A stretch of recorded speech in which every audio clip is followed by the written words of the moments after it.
দেশের বাইরে আমার কোনো ঠিকানা নেই, এটাই হলো আমার ঠিকানা। এই দেশ, এই দেশের মাটি, মানুষই আমার সব কিছু, কাজে আমি দেশের বাইরে যাব না। বাংলাদেশের রাজনীতিতে এক উজ্জ্বল নক্ষত্র বেগম খালেদা জিয়া। 1946 সালের 15 আগস্ট দিনাজপুর জেলায় তিনি জন্মগ্রহণ করেন। তিনি দিনাজপুর সরকারি বালিকা উচ্চ বিদ্যালয় এবং সুরেন্দ্রনাথ কলেজে অধ্যয়ন করেন। পরে তিনি 1960 সালে সাবেক রাষ্ট্রপতি ও বিএনপির প্রতিষ্ঠাতা জিয়াউর রহমানের সঙ্গে বিবাহ বন্ধনে আবদ্ধ হন। তাদের 2 সন্তান, তারেক রহমান এবং আরাফাত রহমান কোকো। 1981 সালে রাষ্ট্রপতি জিয়াউর রহমানের অকাল মৃত্যুর পর দেশ ও জাতির চরম সংকটময় সময়ে তিনি বিএনপির হাল ধরেন। 1983 সালে দলটির ভাইস চেয়ারম্যান এবং 1984 সালে চেয়ারপারসন নির্বাচিত হন। তার প্রজ্ঞা, বিচক্ষণতা ও দেশপ্রেম তাকে দেশনেত্রীর মর্যাদায় আসীন করেন। 90-এর স্বৈরাচার বিরোধী আন্দোলনে রাজপথের লড়াকু সৈনিক হিসেবে নিজেকে প্রমাণ করেন বেগম জিয়া। গণতন্ত্রের পুনরুদ্ধারের জন্য সর্বাত্মক আন্দোলনের সূচনা করেন তিনি। তৎকালীন স্বৈরশাসনের অবসান ঘটাতে 1983 সালে গঠিত 7 দলীয় জোট গঠনে তার ভূমিকা ছিল অসামান্য। বেগম জিয়া 1986 সালের কারচুপির নির্বাচনের বিরোধিতা করেন এবং নির্বাচনে অংশগ্রহণ থেকে বিরত থাকেন। দৃঢ় রাজনৈতিক সংকল্পের কারণে 1983 থেকে 1990 সাল পর্যন্ত তাকে 7 বার আটক হতে হয়। 80-র দশকে সামরিক স্বৈরাচারের বিরুদ্ধে কঠোর বিরোধিতা এবং বাংলাদেশের গণতন্ত্র পুনরুদ্ধারের আন্দোলনে ভূমিকা রাখার কারণে তিনি আপসহীন নেত্রী হিসেবে খ্যাতি অর্জন করেন। আমি মাথা নত করব না, জনগণের অধিকার ও গণতন্ত্র প্রতিষ্ঠার দাবি থেকে পিছু হটব না। 1991 সালে জনগণের বিপুল ম্যান্ডেট নিয়ে বেগম খালেদা জিয়া বাংলাদেশের প্রথম নারী প্রধানমন্ত্রী হিসেবে দায়িত্ব গ্রহণ করেন। এ সময় নারী শিক্ষায়, বিশেষ করে মেয়েদের অবৈতনিক শিক্ষা এবং উপবৃত্তি চালুর মাধ্যমে তিনি নারীদের শিক্ষা বিস্তারে অনন্য উদাহরণ সৃষ্টি করেন। বাংলাদেশের দীর্ঘতম ইতিহাসে যে কজন নেতা ও রাজনৈতিক ব্যক্তিত্ব দেশ ও জাতি গঠন এবং অর্থনীতি পুনর্নির্মাণে গুরুত্বপূর্ণ ভূমিকা পালন করেছেন, তাদের মধ্যে বেগম জিয়া অন্যতম। রাষ্ট্রীয় নিয়ন্ত্রণ থেকে বের করে অর্থনীতিকে উদারীকরণ, রপ্তানিমুখী উন্নয়ন মডেল গ্রহণে তার সরকারের ভূমিকা ছিল সুদূরপ্রসারী, যা অর্থনীতির ভিতকে মজবুত করে। পোশাক খাতের জন্য পারফরমেন্স বেনিফিট, বন্ডেড ওয়্যারহাউস সুবিধা, ব্যাক টু ব্যাক এলসি সুবিধা, নগদ প্রণোদনা এবং ব্যবসা সহজীকরণ কার্যক্রম জাতীয় অর্থনীতিকে বেগবান করতে ফলপ্রসূ ভূমিকা রাখে। 1991 সালে তার শাসনামলে ভ্যাট আইন কার্যকর হয়। এর ফলে পুরানো ও পেপার নির্ভর ভ্যাট ব্যবস্থাপনা পদ্ধতির পরিবর্তে দেশে আধুনিক ও আন্তর্জাতিক ভ্যাট ব্যবস্থাপনার সূচনা হয়।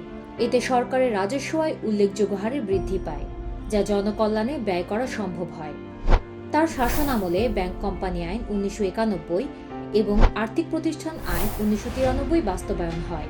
1993 সালে Bangladesh securities and exchange commission আইন এবং 1994 সালে টাকাকে চলতি হিসেবে লেনদেনের জন্য রূপান্তরযোগ্য করার প্রক্রিয়া শুরু করেন তিনি।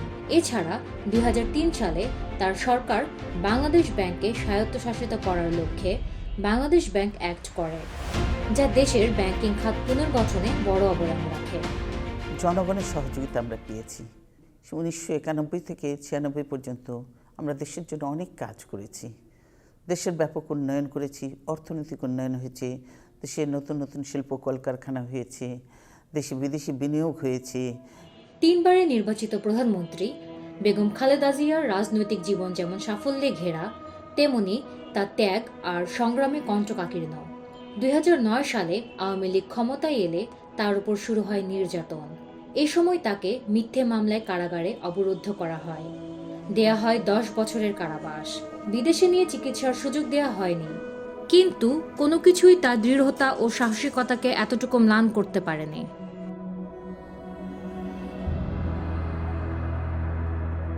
2024 সালের 5 আগস্ট ফ্যাসিস্ট সরকারের পতনের পর বেগম খালেদা জিয়ার উন্নত চিকিৎসার পথ উন্মুক্ত হয়। ঢাকার একটি বেসরকারি হাসপাতালে দেশি বিদেশি চিকিৎসকদের সমন্বয়ে তার চিকিৎসা চলে। উন্নত চিকিৎসার জন্য বিদেশে নিয়ে যাওয়া সত্ত্বেও তিনি দেশেই চিকিৎসা নেবার ইচ্ছা প্রকাশ করেন। 2025 সালের 30শে ডিসেম্বর চিকিৎসাধীন অবস্থায় ইন্তেকাল করেন বেগম খালেদা জিয়া। ইন্না লিল্লাহি ওয়া ইন্না ইলাইহি রাজিউন। তার মৃত্যুতে সারা দেশ গভীর শোকে স্তব্ধ হয়ে যায়।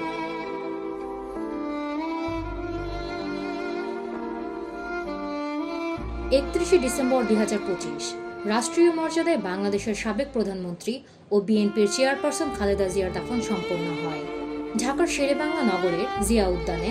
তার স্বামী প্রয়াত রাষ্ট্রপতি শহীদ জিয়াউর রহমানের কবরের পাশেই দাফন করা হয় তাকে। এর আগে বিকেল 3:03 জাতীয় সংসদ ভবনের দক্ষিণ প্লাজায় বেগম জিয়ার জানাজা অনুষ্ঠিত হয়। তার প্রতি শ্রদ্ধা নিবেদন এবং জানাজায় অংশ নিতে মানিক মিয়া এভিনিউতে সমবেত হয় লাখো জনতা। আল্লাহু আকবার। খালেদা জিয়া শুধু একজন রাজনীতিক নন, তিনি বাংলাদেশের রাজনৈতিক ইতিহাসের একটি বর্ণিল অধ্যায়। তার মৃত্যুতে বাংলাদেশের রাজনীতিতে এক গভীর শূন্যতা তৈরি হয়। তার সাথে সমাপ্তি ঘটে দেশের রাজনৈতিক অঙ্গনের এক আলোচিত অধ্যায়ের। তবে গণতন্ত্র রক্ষার স্বার্থে তার ত্যাগ, সাধারণ জনগণের অধিকার আদায়ের দীর্ঘ সংগ্রাম, অন্যায়ের বিরুদ্ধে অবিচল পথ চলা প্রজন্ম থেকে প্রজন্মে ছড়িয়ে দিবে মাথা নত না করার শিক্ষা। তিনি রয়ে যাবেন কোটি মানুষের হৃদয়ে আস্থার ঠিকানা হয়ে। দেশের ব্যবসায়ী সমাজের পক্ষ থেকে আমরা মরহুমা বেগম খালেদা জিয়ার আত্মার চিরশান্তি কামনা করছি।